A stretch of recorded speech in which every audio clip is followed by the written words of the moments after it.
तो कहानी की शुरुआत होती है और हमें एक शख्स को दिखाया जाता है जो कि एक घोड़े पर तेजी से कहीं से जा रहा होता है और वहीं पे हमें एक दीवार पर एक पोस्टर लगा हुआ दिखाया जाता है जिसपे एक एविल स्पिरिट की पेंटिंग बनी हुई थी और वहाँ पे मौजूद लोग कह रहे होते हैं कि जिसके घर में भी कोई नया बच्चा पैदा होता है ये एविल स्पिरिट उस पर हमला करती है। और फिर उसके बाद अगले सीन में हमें एक बड़े कोर्टयार्ड के अंदर एक मॉन्क को दिखाया जाता है, उसके साथ एक सोर्डमैन भी होता है और वहीं पे हमें एक कमरे के अंदर से एक औरत के चिल्लाने की आवाजें सुनाई दे रही होती है क्योंकि वो अभी कुछ देर में ही एक बच्चे को जन्म देने वाली थी।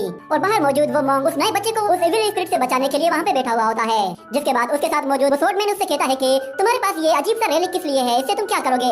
तो वो मॉन्क उसे बताता है कि ये मेरा 9 रिंग गोल्डन रेलिक है, कोई भी एविल स्पिरिट इसके पास से गुजरती है तो इसे फौरन से पता चल जाता है और ये वाइब्रेट होने लगता है। जिसके बाद इतने में हमें अंदर से आवाज सुनाई देती है और एक औरत कहती है कि मिस्टर जिन आपको मुबारक हो, आपके यहाँ लड़का हुआ है। और फिर हमें अंदर का सीन दिखाया जाता है, मिस्टर जिन बाहर इंतजार कर रहा होता है। इतने में एक औरत उसका छोटा बच्चा उठाकर उसके पास आ जाती है, उससे कहती है कि आपको मुबारक हो, आपको 60 साल की उम्र में पहली मर्तबा एक बच्चा हुआ है। मगर इतने में अचानक उस मॉन्क का गोल्डन रेलिक अपने आप ही वाइब्रेट होना शुरू हो जाता है, जिस पर वो समझ जाता है कि कोई एविल स्पिरिट आसपास मौजूद है। और इतने में वो एविल स्पिरिट कमरे का दरवाजा खोलकर तेजी से उसके अंदर चले जाती है, जिससे वहाँ पे हर तरफ अंधेरा हो जाता है। और मिस्टर जिन कहता है कि ये क्या हो रहा है यहाँ पे। जब वो अपने बच्चे की तरफ देखता है तो वो बहुत ज्यादा डर जाता है, उसे नीचे फेंक देता है और बाहर खड़े हुए लोग ये सुनकर बहुत ज्यादा डर जाते हैं। और वो स्मोक को जब पता चलता है कि एविल स्पिरिट उस बच्चे के अंदर चली गई है तो वो अपनी जान बचाने के लिए फौरन से वहाँ से भाग जाता है।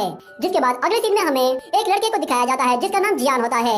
वो वहाँ मौजूद सब लोगों को मंकी किंग और उसके मास्टर की जर्नी के बारे में किस्सा सुना रहा होता है, जिसकी वजह से उसके चारों तरफ बहुत ज्यादा लोग जमा हो जाते हैं।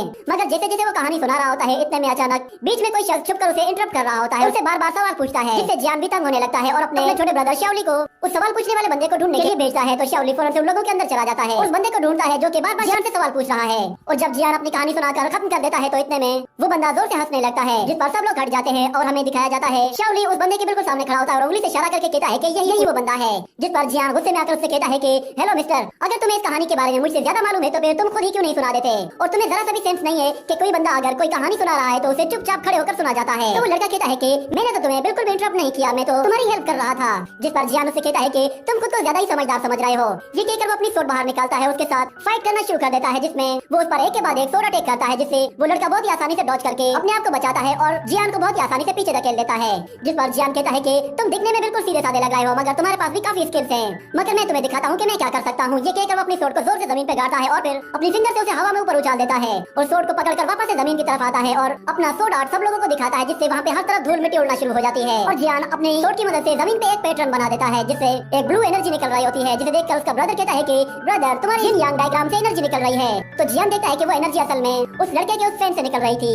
और फिर जियान सब लोगों को बताता है कि मैं आप लोगों की सिटी में इसलिए आया हूँ ताकि मैं आप लोगों की मॉन्स्टर्स और डीमन से लड़ने में मदद करूँ। मेरे पास ना सिर्फ डीमन से लड़ने की पावर है बल्कि मैं बहुत सारी डिजीज को भी हील कर सकता हूँ और इसके अलावा मेरे पास एस्ट्रोनॉमी और जियोलॉजी की भी काफी अच्छी नॉलेज है। ये कहने के बाद अचानक एक शख्स उसका हाथ आकर पकड़ लेता है और उससे कहता है कि हमारे यंग मास्टर को एक बहुत ही खतरनाक डिजीज हुई है, आप प्लीज हमारे साथ चलिए। ये बात वो दूसरा लड़का भी सुन लेता है, जिसके बाद जियान उस आदमी को देखकर कहता है कि ये तो इस शहर के सबसे अमीर आदमी मिस्टर जिन का सर्वेंट है। इतना अमीर आदमी मुझे इस डिजीज को हील करने के लिए तो माला माल कर देगा, मगर आखिर वो मुझे इतने पैसे क्यों देना चाहता है। कहीं ऐसा तो नहीं है कि उस यंग मास्टर को किसी एविल स्पिरिट ने पजेस किया हो, ये तो फिर बहुत ज्यादा खतरे वाली बात होगी। जिसके बाद वो उस बंदे से कहता है कि असल में मुझे अपनी फैमिली में कुछ जरूरी काम है इसलिए मैं आपके साथ नहीं जा सकता। मगर इतने में वो सफेद कपड़ों वाला बंदा वहाँ पे आ जाता है और कहता है कि मेरे पास ज्यादा स्किल्स तो नहीं है मगर मैं आपकी मदद करने को तैयार हूँ और हम दोनों एक साथ हैं। ये कहने के बाद अगले दिन में हम लोग देखते हैं कि वो लोग मिस्टर जिन के घर में मौजूद होते हैं और पेट भरकर खाना खा रहे होते हैं। इतने में जियान उठकर दरवाजे से ध्यान कर देखता है तो मिस्टर जिन की वाइफ कह रही होती है कि इतने सालों के बाद हमारे घर एक बच्चा हुआ है और उसे भी एविल स्पिरिट ने पजेस कर लिया है। तो मिस्टर जिन उससे कह रहा होता है कि तुम घबराओ मत, हमें 2 अच्छे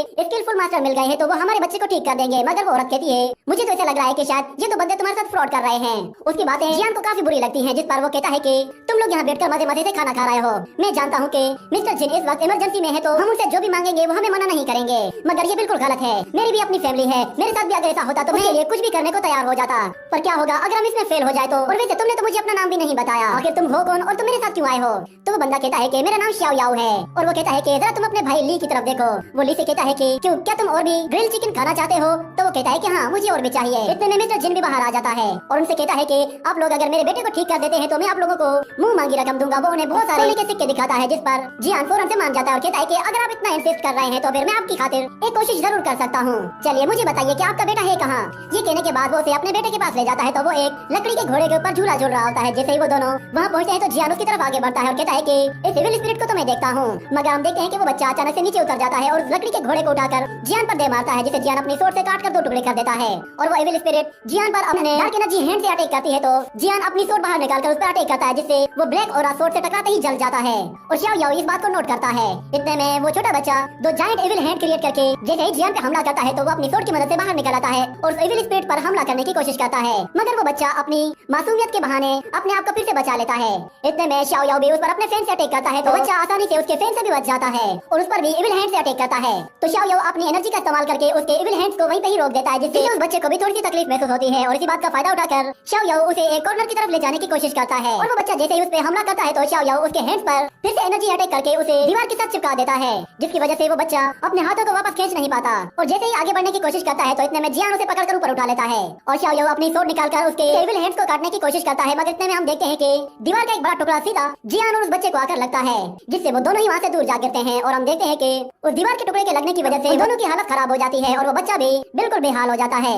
जिसके बाद xiao yao और जियान दोनों ही उस बच्चे के एविल स्पिरिट को निकालकर एक दरख्त पर दे मारते हैं और जियान अपनी सोट की मदद से उसे वहीं खत्म कर देता है।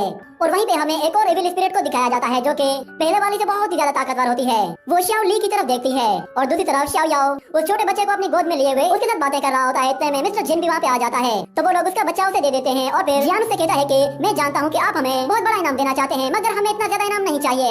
ये सुनकर मिस्टर जिन कुछ सिक्के निकालकर उसके हाथ पे रख देता है, जिसे देखकर जियान के भी तोते उड़ जाते हैं और वो कहता है कि क्या कुछ सिक्के?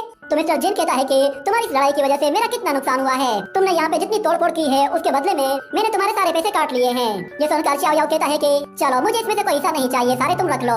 वो लोग अपने कुछ सिक्के लेकर वहाँ से जा रहे होते हैं और जियान कहता है कि मैंने तो खाना भी नहीं खाया और अब मुझे बहुत ज्यादा भूख लग रही है। और इतने में उसे अचानक किसी चीज की खुशबू आने लगती है तो वो अपने भाई की तरफ देखता है तो उसके पास एक चिकन लेग पीस होता है जो कि वो छुपाकर अपने साथ ले आया था और जियान उसे वो लेग पीस लेकर खाना शुरू कर देता है। एक एविल स्पिरिट xiao li पर पीछे से आकर हमला करती है और उसे अपने साथ ले जाती है और xiao yao और जियान दोनों जब ये देखते हैं तो वो दोनों ही उस एविल स्पिरिट का पीछा करते हैं, मगर xiao yao वहीं पे रुक जाता है। और दूसरी तरफ जियान वो अपने भाई का पीछा करते हुए बहुत दूर निकल आता है, मगर उसे कहीं भी अपना भाई नजर नहीं आ रहा होता तो वो दूसरी डायरेक्शन की तरफ भागता है और एक एक गली में तलाश करता है, मगर उसे कहीं भी कोई भी नहीं नजर आ रहा था। और वो घूम फिर कर वापस xiao yao के पास आ जाता है, जिस पर xiao yao उसे कहता है कि तुम घबराओ मत, हम उसे दोबारा ढूंढ लेंगे। जिसके बाद अगले सीन में हमें उसी मॉन्क और स्वॉर्डमैन को दिखाया जाता है। xiao li उनके सामने बेहोशी की हालत में पड़ा हुआ था और वो उसके फोरहेड पे एविल मार्क देखकर पहचान जाते हैं कि इस बच्चे को किसी एविल स्पिरिट ने पजेस किया हुआ है, जिस पर वो स्वॉर्डमैन कहता है कि हमें इसे यहीं पे ही खत्म कर देना चाहिए, इसके साथ ये एविल स्पिरिट भी खत्म हो जाएगी। मगर वो मॉन्क कहता है कि नहीं, हम सबके सामने इसकी बलि चढ़ाएंगे ताकि सब लोग देखें और फिर उसके बाद हम लोग बहुत ज्यादा मशहूर हो जाएंगे। जिसके बाद ये सीन यही कट होता है। अगले सीन में हम देखते हैं xiao yao ने जिस कैट को बचाया होता है वही उस एविल स्पिरिट का पीछा करते करते xiao yao और जियान को एक घर के पास ले आती है, जिसके बाद वो समझ जाते हैं कि xiao li इसी के अंदर है। तो वो एक छत के ऊपर जाकर रूफ टाइल बाहर निकालते हैं, जिससे वो देखते हैं कि नीचे वो मॉन्क और वो स्वॉर्डमैन दोनों बैठे हुए हैं। जिसके बाद जियान अपने भाई को बचाने के लिए दूसरे रास्ते से अंदर जाने की कोशिश करता है और xiao yao वहीं पे बैठकर उन लोगों की बातें सुन रहा होता है। वो कह रहे होते हैं कि हमें उस लड़के की बलि चढ़ानी होगी और उसके लिए हमें सही टाइम का इंतजार करना होगा। और वहीं मौजूद एक शख्स उससे कहता है कि आखिर वो बच्चा है कहाँ? तो वो मॉन्क कहता है कि वो बच्चा इस वक्त यहाँ पे नहीं है, हमने उसे एक खास जगह छुपा के रखा है। ये सुनकर xiao yao जियान को इस बात के बारे में बताने की कोशिश करता है, मगर वहाँ मौजूद दो गार्ड्स ने जियान को पकड़ लिया होता है और उसे बेहोश करके वो लोग पानी के अंदर फेंक देते हैं। तो पानी के अंदर जाते ही जियान को कोई लड़की नजर आती है जो कि उसकी तरफ हाथ आगे बढ़ाती है और उसे वापस ऊपर ले जाने लगती है, मगर उसे अचानक से xiao li की आवाज सुनाई देती है जो कि नीचे पानी की गहराइयों में होता है। तो उसे बचाने के लिए जियान फौरन से पानी की गहराइयों की तरफ जाने लगता है, पर अचानक कोई चीज उसे पकड़कर वापस ऊपर की तरफ खींच लेती है। वो असल में xiao yao होता है जो कि उसे खींचकर पानी से बाहर निकाल लेता है। तो बाहर निकलने के बाद जियान xiao yao से कहता है कि मुझे हर हाल में अपने भाई को बचाना होगा, मगर xiao yao उससे कहता है कि बेवकूफी मत करो, उन लोगों ने तुम्हारे भाई को कहीं और छुपाया हुआ है, मैंने उनकी बातें सुनी है, तुम्हारा भाई इस वक्त यहाँ पे नहीं है। इसके बाद अगले दिन में हमें दिखाया जाता है कि वो मॉन्क और वो स्वॉर्डमैन xiao li को एक पिलर के साथ बांधकर वहाँ मौजूद बहुत सारे लोगों को जमा करते हैं और उन्हें बताते हैं कि और सब लोग जानते हैं कि बेबी ईटिंग एविल स्पिरिट हमारे बच्चों पे हमला करती है और उसकी स्पिरिट को एब्जॉर्ब करके उन्हें मार देती है, इसलिए हमें इस एविल स्पिरिट से जान छुड़ाने के लिए उसे हमेशा के लिए ही खत्म करना होगा। और फिलहाल वो एविल स्पिरिट इस बच्चे के अंदर है, इसलिए हमें इस बच्चे को मारना ही होगा ताकि हम लोग अपने आने वाले सारे ही बच्चों को बचा सके। वहाँ मौजूद जितने भी लोग होते हैं वो सब के सब इसके लिए राजी हो जाते हैं, पर अचानक इतने में उन्हें किसी की आवाज सुनाई देती है और वो कहता है कि बस वहीं रुक जाओ। और सब लोग पीछे पलट कर देखते हैं तो पीछे एक एल्डर अपने एक साथी के साथ आ रहा होता है। उसे देखकर सब लोग चौंक जाते हैं और वो कहते हैं कि ये तो हेवनली मास्टर है, ये इतना जल्दी वापस कैसे आ गया? उसे देखकर वो सब लोग बहुत ज्यादा घबरा जाते हैं और हेवनली मास्टर उनसे आकर कहता है कि इस लड़के को इसी वक्त खोल दो और इसे बिल्कुल भी सेक्रीफाइस नहीं किया जाएगा। जिस पर वो लोग मास्टर से कहते हैं कि इस लड़के के अंदर एक एविल स्पिरिट है, अगर हम इसे नहीं मारेंगे तो ये एविल स्पिरिट कल को हमारे बच्चों के अंदर आएगी और उन्हें मारने की कोशिश करेगी। मगर हेवनली मास्टर कहता है कि जैसा मैंने कहा है वैसा करो, फौरन से इस लड़के को खोलो, मैं इसे अपने साथ ले जाऊंगा और मैं इसका इलाज करूंगा और इस एविल स्पिरिट को भी खत्म कर दूंगा। ये कहने के बाद वो लोग उस बच्चे को खोल देते हैं और हेवनली मास्टर उस छोटे लड़के को अपने साथ ले जाने लगता है। जिसके बाद वहाँ मौजूद लोग हेवनली मास्टर से मिलने की कोशिश करते हैं, जिस पर हेवनली मास्टर का एक आईब्रो हवा में उड़ जाता है, जिससे हमें पता चलता है कि वो हेवनली मास्टर असल में शाओ याओ होता है। उसके साथ जो दूसरा बंदा होता है वो जियान होता है। और इसी तरह जब वो लोग आगे बढ़ने लगते हैं तो एक बंदा मास्टर की दाढ़ी पे हाथ लगाता है तो उसकी दाढ़ी ही उस बंदे के हाथ में आ जाती है, जिस पर उन लोगों को पता चल जाता है कि ये दोनों बहरूपिये हैं। और वो सबके सब उन लोगों को चारों तरफ से आकर घेर लेते हैं और एक बंदा शाओ याओ पर आकर हमला करता है। और अगले सीन में हम देखते हैं जियान और शाओ याओ वो दोनों वहीं पे बंधे हुए होते हैं और वो लोग शाओली को भी दोबारा से उस पिलर के साथ बांध देते हैं। और जियान जैसे ही कुछ कहने की कोशिश करता है तो वो लोग उसके मुंह में कपड़ा ठूस देते हैं। और जैसे ही शाओली को मारने की कोशिश करते हैं तो अचानक से उसकी बॉडी के अंदर की इविल स्पिरिट जाग जाती है और उसके मुंह से बहुत ही खतरनाक डार्क पावर निकलने लगती है। ये देखकर वो लोग बहुत ज्यादा डर जाते हैं और वो कहते हैं कि ये तो किंग ऑफ इविल स्पिरिट है। किंग ऑफ इविल स्पिरिट का सुनते ही सब लोग वहाँ से भागने की कोशिश करते हैं और शाओली अपने आप को छुड़ाकर उस मॉन्क पर पहले हमला करता है और उस स्वॉर्डमैन का भी काम तमाम कर देता है। उसके बाद वहाँ मौजूद लोगों पर भी अपने इविल स्पिरिट से हमला करता है। इतने में जियान खुद को छुड़ाकर उसके पास आ जाता है तो वो इविल स्पिरिट जियान पर भी हमला करने की कोशिश करती है तो जियान उसके अटैक को ब्लॉक करता है और फिर अपने भाई से कहता है कि तुम मेरे भाई शाओली हो, ना कि तुम कोई इविल स्पिरिट हो। ये कहने के बाद अचानक से शाओली होश में आने लगता है, जिससे उस इविल स्पिरिट का कंट्रोल उसकी बॉडी से खत्म होने लगता है। और वो इविल स्पिरिट कहती है कि इस लड़के की तो सोल पावर बहुत ही ज्यादा स्ट्रॉन्ग है। और देखते ही देखते शाओली वापस से अपनी बॉडी को कंट्रोल कर लेता है और देखते ही देखते बेहोश होकर गिर जाता है। जिसके बाद अगले सीन में हमें दो लड़कियों को भागते हुए दिखाया जाता है जो कि जंगल से तेजी से भागते हुए जा रही होती हैं। उनमें से एक लड़की अचानक से थक कर गिर जाती है और कहती है कि मैं अब और ज्यादा नहीं भाग सकती। ये सुनकर उसके साथ फॉक्स गर्ल कहती है कि हम लोग यहाँ नहीं रुक सकते, अगर हम लोग यहाँ पे रुक जाते हैं तो वो टाइगर मॉन्स्टर पहुँच जाएगा और तुम जानती हो कि वो हमारे साथ क्या सलूक करेगा। ये सुनकर वो लड़की कहती है कि अगर हम उस टाइगर से बच भी गए तो हम यूं ही भागते भागते भी मर जाएंगे। मगर वो फॉक्स गर्ल उसे पकड़कर जबरदस्ती वहाँ से भगाती हुई ले जाती है। जिसके बाद अगले सीन में हमें एक शॉर्ट स्टोरी बताई जाती है जिसमें हमें बताया जाता है कि आज से हजारों साल पहले शूरा जो के बहुत ही पावरफुल वॉरियर होते हैं, अर्थ में आकर सब कुछ बर्बाद कर दिया था। यहाँ तक कि अर्थ के चारों क्लान मिलकर भी उनका मुकाबला नहीं कर पाए थे। जिसके बाद अर्थ के स्पिरिचुअल बीस्ट ने एक साथ मिलकर उन्हें हरा दिया और उन्हें एक साथ एक जगह सील कर दिया था। जिसके बाद से वो लोग उस सील को खुद गार्ड कर रहे हैं और कहा जाता है कि उन स्पिरिचुअल बीस्ट की वजह से वहाँ पे एक छोटा सा गाँव आबाद हो गया था। मगर किसी को भी ये नहीं मालूम कि वो गाँव अब कहाँ है, क्योंकि उसके बाद से कोई भी उस गाँव में नहीं जा पाया। और फिर हम लोग जियान और शाओ याओ को देखते हैं जो कि उस स्टोरी टेलर के पास खड़े हुए होते हैं और वो बंदा उन लोगों को बताता है कि तुम्हारे भाई की मदद सिर्फ वही स्पिरिचुअल बीस्ट वाले गाँव में ही होगी। ये सुनकर जियान कहता है कि चलो फिर हम लोग आज ही चलते हैं। मगर शाओ याओ उसे रोक लेता है क्योंकि वो बंदा उन्हें बताता है कि वो गांव यहाँ से इतना दूर है कि तुम लोग अगर पैदल चलकर जाओगे तो तुम्हें शायद 2 साल लग जाएंगे। मगर मैं एक ऐसे शख्स को जानता हूँ जिसके पास इसका भी हल है, वो तुम्हें पल भर में ही वहाँ तक पहुँचा देगा। मगर वो बहुत ही लालची है, मुझे नहीं लगता कि वो इतनी आसानी से तुम्हारी हेल्प करेगा। उसका नाम है अर्थ लॉर्ड। उसके पास एक सीक्रेट मैप है जिसे वो विल मैप कहता है। उस विल मैप की मदद से वो दुनिया भर में कहीं भी आ जा सकता है और वही विल मैप तुम लोगों की भी मदद कर सकता है। ये सुनकर जियान कहता है कि वो अर्थ लॉर्ड कहाँ है, तो वो शख्स उन लोगों को अर्थ लॉर्ड के बारे में बताता है। तो अगले सीन में हम देखते हैं जियान और शाओ याओ दोनों ही अर्थ लॉर्ड के श्राइन में पहुंच जाते हैं जहाँ वो देखते हैं कि वहाँ पे हर तरफ धूल मिट्टी जमी हुई है। तो जियान और शाओ याओ दोनों ही वहाँ पे अर्थ लॉर्ड को तलाश करते हैं और उनके सामने उन्हें एक बहुत बड़ी मूर्ति नजर आती है जिस पर शाओ याओ को थोड़ा सा शक होता है और वो कहता है कि यहाँ पड़ी हुई हर चीज के ऊपर धूल मिट्टी जमी हुई है, मगर ये स्टैचू बिल्कुल साफ सुथरा है। और इतने में उस मूर्ति की आँख हिलने लगती है जिस पर जियान कहता है कि नहीं मेरी आंखों में धूल जम गई है या फिर ये बंदा सच में अपनी आंखें हिला रहा है। और फिर हम देखते हैं कि उस मूर्ति के फेशियल एक्सप्रेशन अचानक से चेंज हो जाते हैं जिस पर शाओ याओ कहता है कि लगता है कि शायद ये हमें कुछ करने के लिए कह रहा है। और इतने में वहाँ पड़ा हुआ एक छोटा सा बॉक्स हिलने लगता है जिस पर वो लोग समझ जाते हैं कि उन्हें इसके अंदर कुछ पैसे डालने होंगे।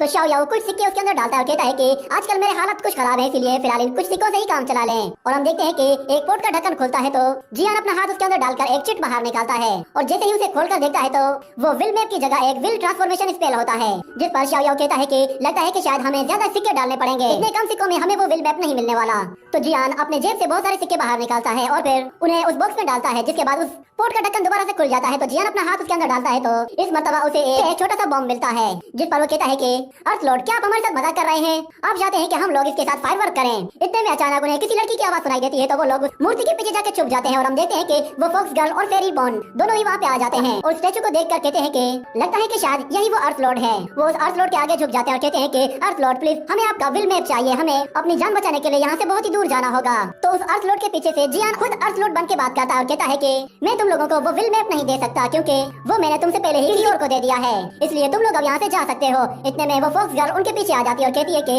अरे देखो तो सही, यहाँ पे तो दो अर्थ लॉर्ड हैं। तो फेरी बॉन उन्हें देखकर कहती है कि तुम दोनों की हिम्मत कैसे हुई हमें बेवकूफ बनाने की। अर्थ लॉर्ड को जब ये पता चलेगा तो वो इसके लिए तुम्हें बहुत ही सख्त पनिशमेंट देगा। ये कहने की देर थी कि उस अर्थ लॉर्ड के स्टैचू से बहुत ही तेज रोशनी निकलने लगती है जिस पर वो सब के सब उसके सामने आके खड़े हो जाते हैं और जैसे ही वो रोशनी खत्म होती है तो वो लोग देखते हैं कि यहाँ पे तो कुछ भी नहीं हुआ। कोई अर्थ लॉर्ड बाहर क्यों नहीं आया। मगर हम देखते हैं कि उनके सामने एक छोटे कद का एल्डर खड़ा हुआ होता है जो कि उन्हें अपनी तरफ देखने के लिए कह रहा होता है। उसे देखकर वो लड़कियां कहती है कि अर्थ लॉर्ड तो बहुत ही छोटा सा है, जिस पर अर्थ लॉर्ड गुस्से में कहता है कि मैं पहले इस स्टैचू की तरह ही बहुत ही लंबा और हैंडसम हुआ करता था। तो जियान उसे मस्का लगाते हुए कहता है, अर्थ लॉर्ड आप इनकी बात का बुरा मत मानिए, आप तो अभी भी बहुत ही हैंडसम हैं। ये सुनकर अर्थ लॉर्ड कहता है, ये लड़का मुझे बहुत पसंद आया, इसमें सच में कुछ खास बात है। ये सुनकर जियान उसे कहता है कि अर्थ लॉर्ड प्लीज मुझे अपना विल मैप दे दीजिए, मुझे उसकी बहुत जरूरत है। ये कहने के बाद वो सब लोग उसके आगे घुटनों पर बैठ जाते हैं और कहते हैं हमें वो विल मैप दीजिए। उन बातों की वजह से एल्डर भी कंफ्यूज हो जाता है और कहता है कि तुम लोगों को वो विल मैप चाहिए ना, ठीक है, उसके लिए तुम्हें 10,000 सिक्के देने होंगे, जो पहले वो सिक्के देगा वही ये मैप ले जाएगा। ये सुनकर वो लोग हैरान हो जाते हैं और कहते हैं कि हमारे पास तो खाने के लिए भी पैसे नहीं है और हम तुम्हें 10,000 सिक्के कहाँ से दें। ये सुनकर वो एल्डर कहता है कि क्या तुम्हारे पास सिक्के नहीं है, तुम लोगों ने तो बिना वजह में ही मेरा टाइम वेस्ट किया, जाओ और जाकर पहले पैसे जमा करो, फिलहाल मुझे नींद आ रही है इसलिए मैं यहाँ से जा रहा हूँ। ये कहने के बाद वो अपने हाथों से सामने वाली दीवार पर एक स्पिरिचुअल गेट ओपन करता है और उसके अंदर चला जाता है, जिस पर जियान उसके पीछे जाने की कोशिश करता है मगर वो नहीं जा पाता। और वो लोग कहते हैं कि आखिर ये दीवार किस तरह की दीवार है, वो अर्थ लॉर्ड इसके अंदर कैसे चला गया। और दूसरी तरफ फेरी बॉन कहती है कि चलो सिस्टर हमें पहले जाके पैसों का बंदोबस्त करना होगा। इतने में शाओ याओ की नजर उसकी इयर रिंग पर पड़ती है, तो वो कहता है कि एक्सक्यूज मी मिस, आपके कान की दूसरी इयर रिंग कहाँ है। तो वो कहती है कि मुझे नहीं मालूम, शायद वो कहीं खो गई है। सुनकर शाओ याओ वो इयर रिंग बाहर निकालता है जो कि बिल्कुल उसकी इयर रिंग से मैच हो रही होती है। और वो उसे बताता है कि जब मैं छोटा था उस वक्त मैं जंगल में गुम हो गया था और एक जगह बैठा रो रहा था, तो वहाँ पे एक फॉक्स गर्ल आई थी जिसने मेरी मदद की थी। वो फॉक्स गर्ल वहाँ पे आकर उससे कहती है कि सुनो बच्चे, क्या तुम गुम हो गए हो। तो शाओ याओ उससे कहता है कि हाँ, मुझे अपने घर का रास्ता नहीं मिल रहा। तो वो फॉक्स गर्ल उसे वहाँ से सेफली बाहर लेकर आ जाती है और जैसे ही वहाँ से वापस जाती है तो उसकी इयर रिंग वहाँ पे गिर जाती है और शाओ याओ उसे उठा लेता है। ये याद दिलाने के बाद वो फॉक्स गर्ल कहती है कि मुझे ऐसा कुछ भी याद नहीं है, मुझे ये भी याद नहीं कि मैं तुमसे पहले कभी मिली हूँ या नहीं। तो शाओ याओ कहता है कि ये इयर रिंग इस बात का सबूत है कि हम दोनों पहले मिल चुके हैं। मगर वो फेरी बॉन कहती है कि ये इयर रिंग जरूर तुमने कहीं से चुराई होगी। मगर वो फॉक्स गर्ल कहती है कि मैं नहीं जानती कि ये इयर रिंग किसकी है, इसलिए तुम इसे अपने पास रख लो। ये कहकर वो दोनों ही वहाँ से चले जाती हैं। और फिर अगले सीन में हम लोग देखते हैं कि वो लोग आपस में विल मैप को हासिल करने का प्लान बना रहे होते हैं और वो कहते हैं कि इतने ज्यादा पैसे तो हम लोग जल्दी जमा नहीं कर पाएंगे, इसलिए हमारे पास बस एक ही रास्ता है, क्योंकि वो एल्डर सोने के लिए गया है तो हम लोग चोरी छुपे उसके सीक्रेट रियलम में जा सकते हैं और वहाँ से वो विल मैप हम चुरा सकते हैं। ये कहने के बाद जियान और शाओ याओ दोनों ही पहले वहाँ पे जाते हैं और उस दीवार को अच्छे से चेक करते हैं, जिसके बाद शाओ याओ कहता है कि वो एल्डर कद का बहुत ही छोटा था, तो इसका मतलब इसका हाथ इतनी हाइट पे ही आया होगा। ये कहकर वो जैसे ही दीवार पे टच करता है एक सीक्रेट गेट ओपन हो जाता है, जिसके अंदर वो लोग फौरन से चले जाते हैं और जाते ही वो देखते हैं कि उसके सीक्रेट रियलम में बहुत ज्यादा सोने के सिक्कों की भरमार है। तो शाओ याओ कहता है कि हमें जल्द से जल्द वो विल मैप ढूंढना होगा। ये कहकर वो उन सोने के सिक्कों में उस विल मैप को तलाश करने की कोशिश करते हैं। तो इतने में वो फॉक्स गर्ल और फेरी बॉन दोनों ही वहाँ पे आ जाते हैं। वो लोग छुप कर उन लोगों को देख रहे होते हैं। इतने में वो फॉक्स गर्ल चोरी छुपे अंदर जाने की कोशिश करती है, तो उसकी वजह से वहाँ पड़ा हुआ एक गमला गिरता है। तो शाओ याओ फौरन से उसे पकड़ लेता है ताकि उसकी आवाज से वो एल्डर कहीं जाग न जाए। मगर दूसरी तरफ जियान को उस एल्डर की कोई परवाह नहीं होती। वो उन सिक्कों के अंदर से विल मैप को ढूंढने की कोशिश कर रहा होता है, मगर वो विल मैप उसे नहीं मिल रहा था। पर अचानक उसका पैर किसी चीज से टकराता है और वो विल मैप उसके सामने आकर गिरता है। तो वो फौरन से जाकर उसे उठा लेता है। मगर इतने में फेरी बॉन भी उसे आकर पकड़ लेती है। तो वो दोनों ही उस विल मैप के लिए लड़ने लगते हैं। और दूसरी तरफ जियान देखता है कि शाओ याओ उस फॉक्स गर्ल के साथ खड़ा हुआ है, तो वो उस विल मैप को उसकी तरफ थ्रो करता है, जिसे शाओ याओ जंप लगाकर फौरन से कैच कर लेता है। मगर वो फेरी फॉक्स गर्ल उसे अपने फॉक्स विप से पकड़कर अपनी तरफ खींच लेती है, जिससे शाओ याओ उसके बेहद करीब पहुंच जाता है। मगर वो उससे मैप छीनकर वापस से फेरी बॉन की तरफ थ्रो करती है, जिसे वो पकड़ती है। तो उसके हाथ से जियान दोबारा से वो विल मैप छीन लेता है और इसी तरह ये छीना झपटी चलती रहती है। और हम आखिर में देखते हैं कि जैसे ही जियान वो मैप छीन कर जंप लगाता है, तो वो सीधा उस स्टैचू के पास जा गिरता है, जिसकी वजह से उस एल्डर की आंख खुल जाती है और सब लोग यहाँ वहाँ छुप जाते हैं। और एल्डर जैसे ही होश में आता है और एल्डर की जैसे ही आंख खुलती है, तो वो अपनी छड़ी से रात को दिन में बदल देता है और अपने आसपास देखता है, तो उसे नजर आता है कि कोई उसके सीक्रेट स्पेस में आया है और उस जगह की किसी ने तलाशी ली है। और इतने में उसे किसी की आवाज सुनाई देती है, जो कि उसके श्राइन में आया होता है। वो शख्स असल में एक टाइगर मॉन्स्टर था, जो कि उस एल्डर के पास आकर कहता है कि क्या तुम्हारे पास 2 लड़कियां आई हैं जिन्होंने तुमसे विल मैप मांगा है। तो वो एल्डर कहता है कि हाँ, वो मेरे पास आई थी, मगर उनके पास पैसे नहीं थे, इसलिए मैंने उन्हें वो विल मैप नहीं दिया। ये कहने के बाद वो टाइगर मॉन्स्टर अंदर आ जाता है, जहाँ पे हम देखते हैं कि जियान और फेरी बॉन दोनों ही उस मैप के लिए लड़ रहे होते हैं। और उनकी आपस की छीना झपटी की वजह से जियान वो मैप छीन तो लेता है, मगर खुद वहाँ से नीचे गिर जाता है। उसका स्क्रॉल डीमन के आर्मर में चला जाता है और वो खुद उस टाइगर के हाथों में आ गिरता है, जिस पर वो टाइगर उस एल्डर से कहता है कि ये कौन है। जियान को वहाँ पे देखकर वो एल्डर कहता है कि तुम यहाँ क्या कर रहे हो, तुम मेरे सीक्रेट स्पेस में कैसे आ गए। तो जियान कहता है कि मुझे लगा शायद वो दोनों लड़कियां हमसे पहले ही उस विल मैप को ले लेंगी, इसलिए मैं चोरी छुपे ही यहाँ पे आ गया। उन लड़कियों का सुनते ही वो टाइगर गुस्से में आ जाता है और कहता है कि अच्छा, तो तुम उनसे मिले हो, चलो बताओ वो कहाँ है, तुमने उन्हें कहाँ देखा था। तो टाइगर को गुस्से में देखकर जियान कहता है कि अगर मैंने इन लोगों को बता दिया कि वो लड़कियां यहीं पे हैं, तो ये टाइगर उन्हें मार देगा। इतने में शाओ याओ भी वहाँ पे आ जाता है और कहता है कि वो 2 लड़कियां यहाँ पे नहीं है, क्योंकि हम लोग उनसे पहले ही यहाँ पे आ गए थे, क्योंकि हमें शक था कि एल्डर के सोने के बाद वो लोग चोरी छुपे हमसे पहले ही यहाँ पे आ जाएंगे और उस विल मैप को लेकर चली जाएंगी, इसीलिए हम लोग यहाँ पे पहले आकर छुप गए थे। जिसके बाद वो एल्डर देखता है कि उसका विल मैप यहाँ पे नहीं है, तो वो उन लोगों से गुस्सा होते हुए कहता है कि मेरा विल मैप किसके पास है, चलो बताओ, वरना तुम्हें इसके लिए भरपाई करनी पड़ेगी। तो वो टाइगर डीमन कहता है कि वो विल मैप जरूर उन 2 लड़कियों ने ही चुराया हो। ठीक है साहब, ये एपिसोड